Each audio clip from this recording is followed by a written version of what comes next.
Kailan ka pa huling nagbagyo? Kung maraming taon na rin ang nakalipas since your last visit, baka oras na para bumalik. Mas maiksi na ang travel time dahil sa mga non-stop buses, mas madali na ring bumisita kumpara last year, and higit sa lahat, marami na rin kasi ang mga bagong mapapasyalan at may enjoy dito sa Baguio. Hey there, poor traveler! We are Vince and Yosh. Kakabalik lang namin from Baguio and in this video, bibigyan namin kayo ng 5 pwedeng reasons para bumisita muli sa City of Pines. Before we begin, huwag kalimutang i-like ang page na to kung sa Facebook ka nanonood, and kung sa YouTube naman, be sure to subscribe to this channel and tap the bell icon para updated ka lagi kapag may bago kaming travel videos.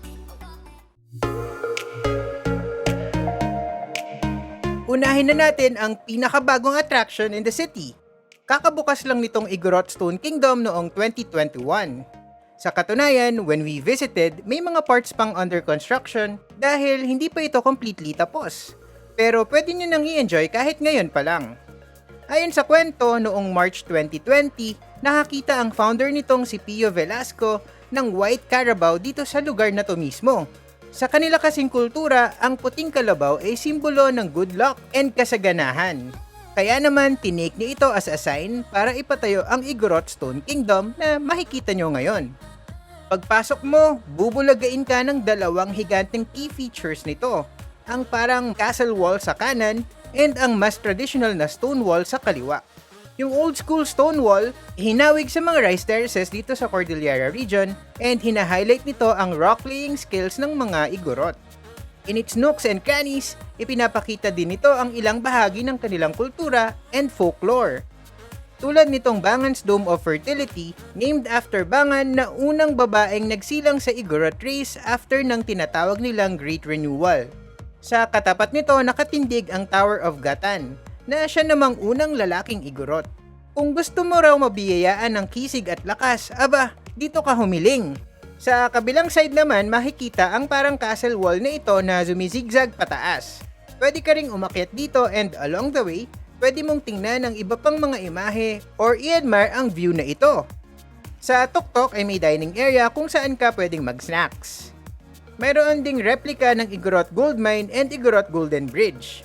100 pesos ang entrance fee dito, pero 80 lang for kids, seniors, and PWDs.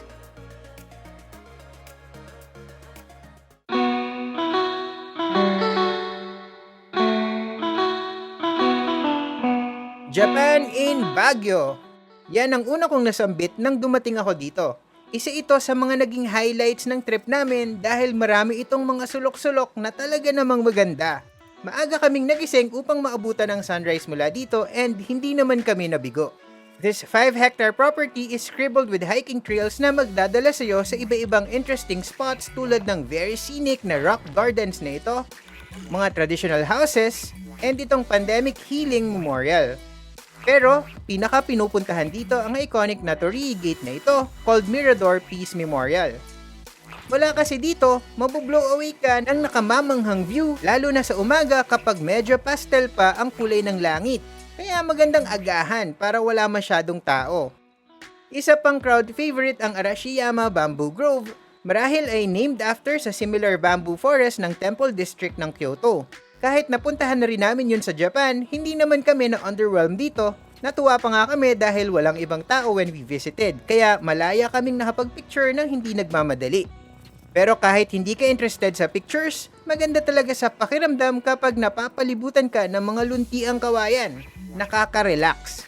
Kaya perfect din ito na rest spot dito sa Mirador Hill. Kung mapapansin nyo, nagbabago ang suot namin sa mga pictures. Nope, hindi kami nagbihis dito. 2 beses talaga namin siyang pinuntahan. Ganoon namin siya nagustuhan na binilikan namin siya sa same trip.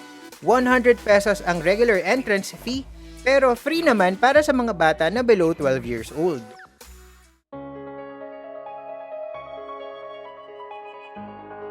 Isa pang hill na i-consider nyong isama sa inyong itinerary ay ang Dominican Hill na mas kilala sa pinaka-structure nito sa tuktok, ang Diplomat Hotel.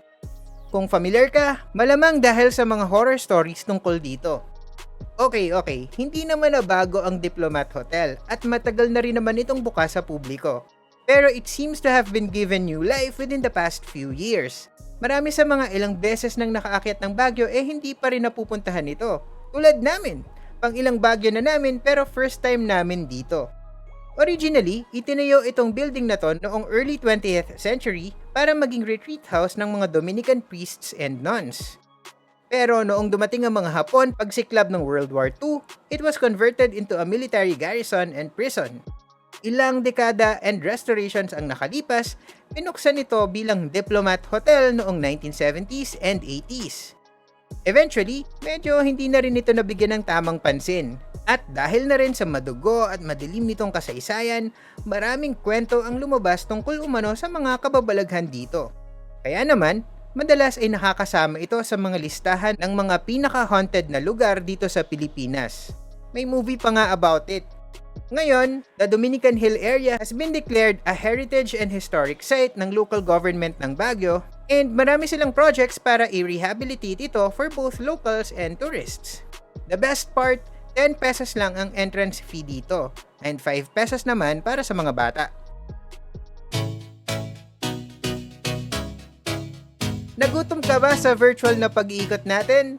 Don't worry kasi ito na ang virtual restaurant stop. Pero baka mas lalo kang magutom sa dami ng mga bagong kainan sa Baguio.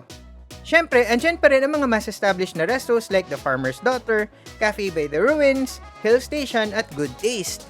Pero over the past few years, ang dami ng mga bagong nagsulputan. Ilan na dyan ang mga ito? Konti pa lang yan na, marami pang ibang mga bago. Pero sa mga yan, nasubukan namin ang Agara Ramen. Dahil malapit lang sa pinagstayan namin and dahil parang perfect mag-ramen dahil sa lamig dito sa Baguio.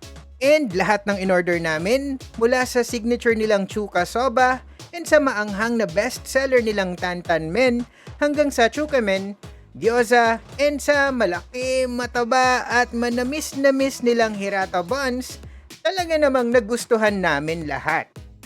Hindi namin napigilang ubusin yung mga order namin, kebs na sa diet na yan. Basta, masarap kumain dito lalo na kung may kasama. You know, as a friend. Anyway, mabalik tayo sa usapang pagkain. Idagdag na rin natin sa list ang ube taho. Ha? Ano? Ube? Taho? Yep, ube, taho. Hindi ka taka-taka dahil kilala rin naman ang Baguio sa mga ube products like ube cake and ube jam. Syempre, strawberry taho pa rin ang pinakapatok dito. Alam naman nating lahat na sikat ang Baguio pagdating sa strawberries. Una ko tong narinig sa may Wright Park noong huling biyahe namin. Tinanong ko kaagad ang teammate naming taga Baguio kung matagal na ba ito at hindi lang namin napapansin. Pero sabi niya ay relatively bago pa nga ito. And wag ka, masarap din ito. And dare I say, mas gusto ko nga ito kesa sa strawberry version. Para sa akin kasi, mas bumagay yung taste ng ube sa syrup ng taho. Oo na, mayroon ding ube taho sa convenience stores. Pero promise, mas masarap ito. And 25 or 30 pesos lang kada cup. Yun na, sa susunod na video namin, dadalhin naman namin kayo sa Atok at sa mga naggagandahang flower farms dito. Naku po, wag mong i-miss yun, kaya subscribe na to this channel and tap the bell icon kung sa YouTube ka nanonood and kung sa Facebook naman, i-follow nyo na rin itong page namin. If you need more information about traveling around Baguio, meron kaming comprehensive travel guides with sample itineraries on our website, www.thepoortraveler.net, or check out the links in the description.